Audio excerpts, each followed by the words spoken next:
Alloh niyatimizni biladi. Kela qol. Qani kela qol. Voy.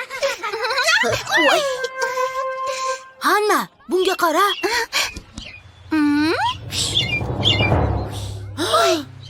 To'xtanimi? Axir bu polapon-ku. Oyijon, dadajon. Voy, jarohatlanibdi. Balki qulab tushgandir. Uni qutqara olamizmi, dada? Bechora. Inshaalloh harakat qilamiz. Umar, iltimos telefonni uzatib yubor. Xo'p bo'ladi. O polapon, jajji polapon, biz senga yordam beramiz. Qanotchangni bog'lab shu on, shifosiga umid qilamiz. Umar Hanna xavotir olar. Qo'rqma, qushcha, bari yaxshi bo'lar. Biz urindik imkon qadar. U yog'in Robbim o'zi bilar. Hozir tutib olaman. Juda soz. Bolalar, qulash payti bo'ldi. Endi seni ushlayman. Xo'sh, tahorat oldingizmi? Ha! Tishingizni yuvdingizmi? Ha! Rostdanmi? Qani tekshiraylik-chi.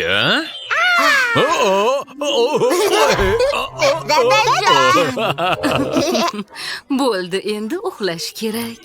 Men utyapman. Dada, agar polapon yana ucha olmay qolsa, unda nima qilamiz, ha? Voy, bechora qushcha. U sog'ayadimi? Yana ucha oladimi? Alloh bizdan so'rasa, unda nima deymiz? Xavotirlanmang. Alloh niyatimizni biladi. Qo'limizdan kelganini qilganimizni ham. Endi esa duo qilib, shifosini Allohga havola qilamiz. Yaxshi niyat qilamiz. Ha! Alloh, iltimos polaponni qanotiga shifo. Amin. Alloh niyatimizni biladi. Ha, hozir Ibrohim alayhissalom davrida yashagan qaldirg'och hikoyasi yodimga tushdi. Qaldirg'och? Ha, mitti qaldirg'och. Hikoya tinglaymiz. Har oqshomda hikoya tinglaymiz. Turli mavzulardan ma'lum olamiz. Tahorat olishni sira unutmang. Uyqudan oldin kanda qilmang. Iya? Allohumma solli ala Muhammad. Bismika Allohumma ya ma'mud. Qadim zamonlarda Payg'ambar Ibrohim alayhissalom davrida mitti bir qaldirg'och zolim shoh Namrud va uning qavmi payg'ambarni yoqib yubormoqchi bo'layotganlarini ko'rib qoldi. Balandroq uchishim kerak.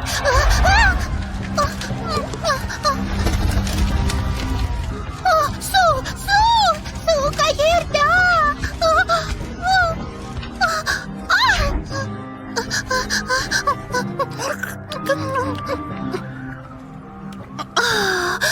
Alhamdulillah. Jajji qaldirg'och mittigina tumshug'iga to'latib suv olibdi. Keyin uchishni boshlabdi. Manzilga yetib kelganida tumshug'idagi suvni oloviga qarab purkabdi. Suv, ko'proq suv kerak. Qaldirg'och sira to'xtamabdi. U qayta uchaveribdi.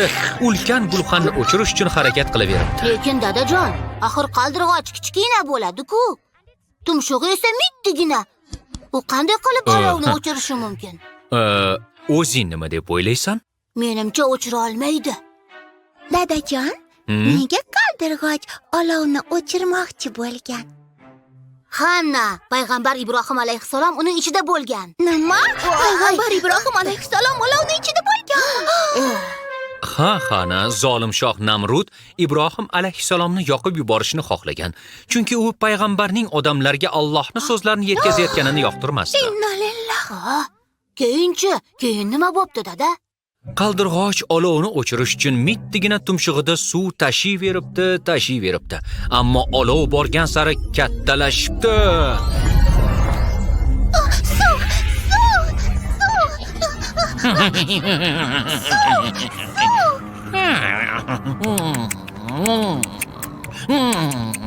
Voy mitti qaldirg'och, kichkinagina tumshug'ingdagi ozgina suv bilan bu ulkan olovni hech qachon o'chira olmaysan. O'chiraman. Kichkinaligimni bilaman. Olovni o'chira olmasligimni ham. Suv, ko'proq. Unda nega hadeb suv tashiyapsan?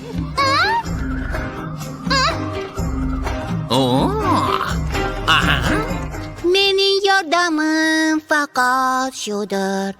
Alloh buni bilar shaksiz. Olovga qarshi chora suvdir. Yordam beraman bo'lmay umidsiz. O'zing bir o'ylab ko'r, qushcha. Axir sen mitsan judayam. Lekin davom etaman uchishda.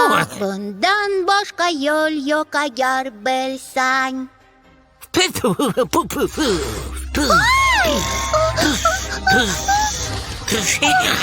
Bekorga urinayapsan qushcha. Olovni baribir o'chira olmaysan.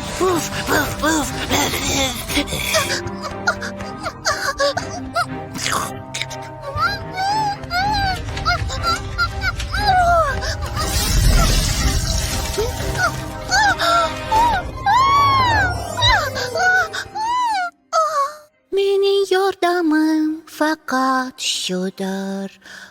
Alloh buni bilar shaksiz. Bu haqda so'ralganimda javobim ham bo'lar tayin.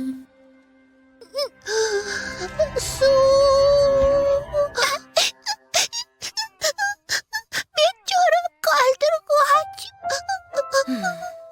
Qayg'urma, Hanna. Allohga ishon. Dada, keyin nima bo'pti? Keyin payg'ambar Ibrohim alayhissalom ko'z o'ngida mo'jiza yuz beribdi. Voy, qanday mo'jiza, dada? Qanday mo'jiza bo'lganini eshiting. Alloh olovga buyurdi. Biz, ey olov, sen Ibrohimga salqin va salomatlik bo'l dedik. Anbiyo surasi 69-oyat. Keyin olov sovibdimi? Ha, albatta. U xuddi sovuq xonadek bo'lib qolibdi. Subhanalloh.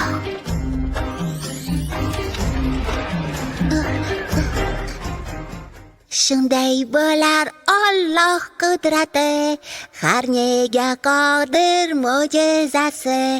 Gar ko'rsatsa u marhamatin, olamga yoyar ovozasin. Shu tariqa Allohning madadi bilan payg'ambar Ibrohim alayhissalom olovdan omon qoldi. Bu mo'jizani ko'rgan jajji qaldirg'och ham benihoya quvonchga to'ldi.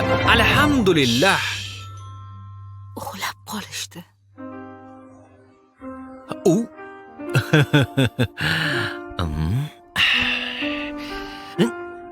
Joyiga olamiz. Bugun kun juda soz o'tdi. Orom oling bolajonlarim, bo'ling doim solih soliha. Ezgulikka to'lsin har on. Allohim bizni panohingda asra. Allohim bizni to'g'ri yo'lga boshla. Ikki dunyo saodatin topib, seni rozi qilaylik. Jannatingla mukofotdir.